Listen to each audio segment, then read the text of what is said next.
পূর্ব বর্ধমান এবং হুগলি কৃষিভিত্তিক জেলা, চাষবাস আমাদের ভিত্তি। যেখানে আলু এবং ধান কোনোটারই এখন আর চাষিরা দাম পায় না। আলু 1 টাকা 1.5 টাকা কেজি। মাঠে আলু যদি বস্তা বন্ধ করে রাখা হয়, চোর এলে আলু ফেলে দিয়ে বস্তা চুরি করে নিয়ে চলে যাচ্ছে, কারণ আলুর দাম 1 টাকা আর বস্তার দাম 35 টাকা। কি অদ্ভুত সিস্টেম, একবার ভাবুন।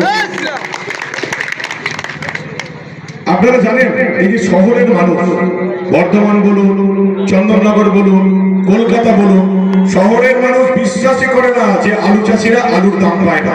কেউ বিশ্বাস করে না। কেন বলুন তো? কারণ শহরের মানুষ এখনো 14-15 টাকায় আলু কিনছে। পুজোর পর এই আলুটাই শহরের মানুষ 34-35 টাকায় কিনবে। গত 4 বছর ধরে কিনে এসছে। শহরের মানুষ কি বিশ্বাস করবে? যারা পুজোর পর 34 টাকা কিলো দরে আলু কিনবে, তাদের কেউ বিশ্বাস করবে যে এই আলুটা বিক্রি করে আমাদের এখানে চাষিরা 1.5 টাকা পায় না? কেউ বিশ্বাস করবে না। আপনারা যদি শহরের লোক থেকে একবার পুজোর পরে গিয়ে দেখবেন কত টাকায় শহর থেকে আলু কিনতে হচ্ছে। এই আলু চাষ বসে যাবার একটাই কারণ, মমতা তৃণমূলের কোনো রকম কোনো পরিকল্পনা নেই।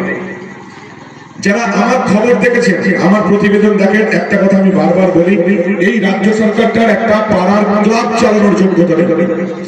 আপনারা যে পাড়ার ক্লাব চালান, তাতেও যে পরিকল্পনা হয়, কোনো টাকা এলে কিভাবে স্যাংশন হবে, কিভাবে খরচ হবে, যা কিছু প্ল্যান পরিকল্পনা করা হয়, মমতা বন্দ্যোপাধ্যায়ের এত বড় রাজ্য সরকারটা কিচ্ছু করে না। একটাই কাজ, চুরি এবং দুর্নীতি। কেন্দ্র থেকে টাকা আসবে, কিভাবে মারবো, রাজ্যের উন্নয়নের টাকা কিভাবে মারবো। মমতা বন্দ্যোপাধ্যায়ের তৃণমূলের এই একটাই কাজ, শুধু চুরি করা। একেবারে উপর থেকে নিচে অবধি, উপর থেকে একেবারে পিসি ভাইপো আর আমাদের মেমোরিতে জগাই বাধাই নিতাই, একটাই কাজ, শুধু চুরি করা, আর কোনো কাজ নেই। আপনারা যে মানুষটিকে এখন আপনাদের সামনে বক্তব্য রাখতে দেখছেন, সে কোনো রাজনৈতিক নেতা নয়। 25 বছর সাংবাদিকতা করেছি, মিডিয়া লাইনে ছিলাম আমি। এই পশ্চিমবঙ্গের সবকটা জেলা ঘোরা হয়ে গেছে আমার। 2001 সাল থেকে বালুরঘাট থেকে জীবন শুরু করেছিলাম, দক্ষিণ দিনাজপুর সীমান্তের খবর করতাম।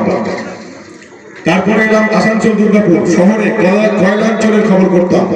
তারপরে গেলাম পুরুলিয়াতে, মাওয়িস্ট এরিয়াতে 7, 8, 9, 10 ভয়ঙ্কর টালমাটাল সময়।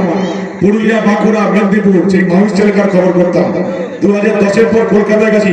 এই রাজনীতির মধ্যেই বড় হয়েছে আমি, রাজনৈতিক নেতাদের মধ্যেই ঘর সংসার, প্রতিদিনের খবরের কারণে।